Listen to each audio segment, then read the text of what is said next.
Saudara-saudari dan anak-anak yang terkasih dalam Kristus, dari Novisiat SVD Kuburuteng Manggarai Flores NTT, saya Pastor Freddy Zahadin SVD menyampaikan ucapan selamat jumpa lagi lewat siraman rohani.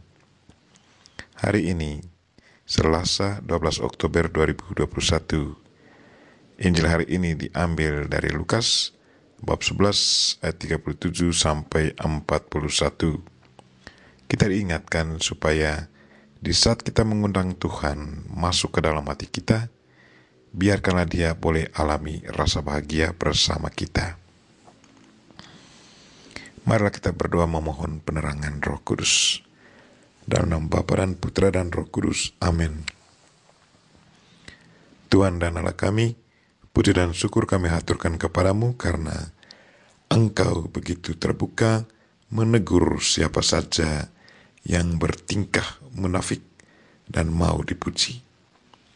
Kami mohon semoga Engkau senantiasa menegur kami di saat kami berlaku munafik dan ingin dipuji. Semoga kami sungguh-sungguh menyadari kerapuhan insani kami sehingga kami berlaku sesuai dengan kehendak-Mu.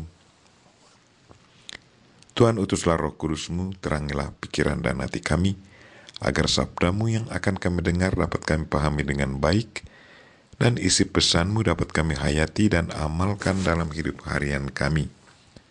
Doa ini kami sampaikan dengan perantaran Kristus Tuhan kami. Amin. Tuhan serta-Mu dan serta-Mu juga. Inilah Injil Yesus Kristus menurut Lukas, bab 11, ayat 37 sampai 41. Dimuliakanlah Tuhan. Pada suatu ketika selesai mengajar, Yesus diundang seorang Farisi untuk makan di rumahnya. Maka masuklah ia ke rumah itu lalu duduk makan. Orang Farisi itu melihat hal itu dan ia heran karena Yesus tidak mencuci tangannya sebelum makan. Tetapi Tuhan berkata kepadanya, "Kamu orang-orang Farisi, kamu membersihkan bagian luar dari cawan dan pinggan, tetapi bagian dalammu penuh rampasan dan kejahatan. Hai orang-orang bodoh, bukankah Dia yang menjadikan bagian luar, Dia juga yang menjadikan bagian dalam? Akan tetapi, berikanlah isinya sebagai sedekah, dan sesungguhnya semuanya akan menjadi bersih bagimu." Demikianlah Injil Tuhan. Terpujilah Kristus. Saudara-saudari dan anak-anak yang terkasih dalam Kristus, tema renungan kita hari ini ialah undanglah Yesus Kristus dan biarkanlah Dia bahagia bersama kita. Saya yakin kita semua sudah pernah diundang untuk makan di rumah teman atau keluarga dekat kita. Sewaktu kita diundang, perasaan batin kita terasa bahagia karena kita dihargai dan dijamu secara khusus. Sangat-sangat jarang terjadi bahwa tuan rumah mengeritik tamu yang datang bertamu di depan tamu yang lain. Kalau hal itu terjadi, maka tamu itu pasti langsung tinggalkan meja dan pergi untuk selamanya. Hari ini kita mendengar bahwa Yesus Kristus diundang oleh seorang Farisi. Seperti biasa, Yesus selalu bahagia menerima undangan dari siapa saja. Kita tidak tahu apa motivasi undangan dari orang Farisi ini. Apakah ia mau mencerat Yesus? Apakah ia mau mengamati secara teliti apa yang akan dibuat Yesus selama perjamuan itu? Ketika orang Farisi itu melihat Yesus tidak mencuci tangan sebelum makan, maka heranlah ia. Tetapi dengan kuasa kealahannya, Yesus tahu apa yang ada dalam benak orang Farisi ini.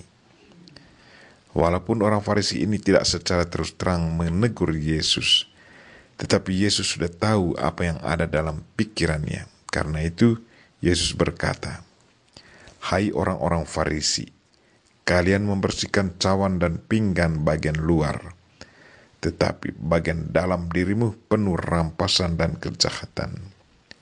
Hai orang-orang bodoh, bukankah yang menjadikan bagian luar, dialah juga yang menjadikan bagian dalam? Maka berikanlah isinya sebagai sedekah, dan semuanya akan menjadi bersih bagimu.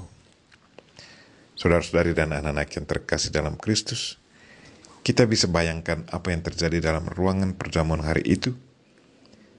Tidak diceritakan apa Yesus masih duduk makan atau tinggalkan ruang perjamuan. Tidak juga diceritakan apa reaksi tuan rumah dan orang Farisi lainnya yang hadir pada perjamuan itu. Pertanyaan kita, mengapa Yesus begitu tegas dan berani mengeritik orang Farisi, termasuk tuan rumah yang mengundangnya? Saudara-saudari dan anak-anak yang terkasih dalam Kristus, kita tahu tujuan kedatangan Yesus Kristus ke dunia ini. Yesus datang untuk membawa pembaruan rohani, bukan pembaruan jasmani. Bagi Yesus, kebersihan batin itu sangat penting dibandingkan dengan pembersihan lahiriah. Kalau seseorang sudah mengalami pembersihan batinnya, ia dengan sendirinya juga akan memperhatikan pembersihan lahiriah.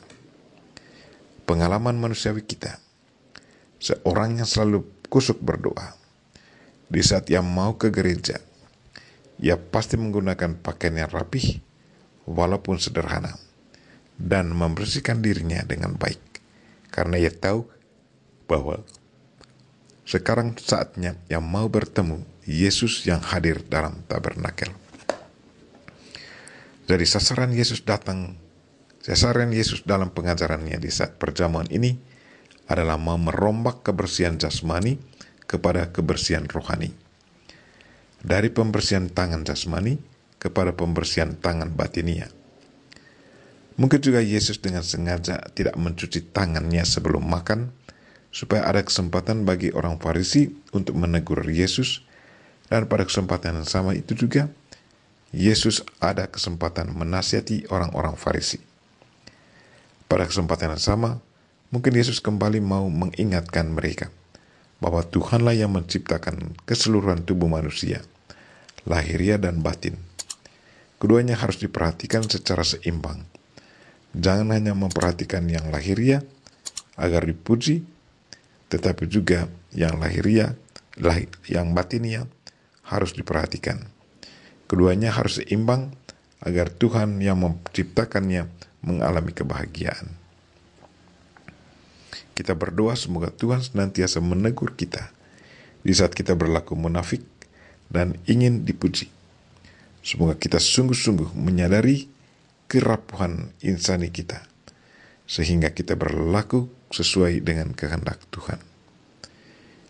Kita mohon Bunda Maria untuk mendoakan kita. Amin.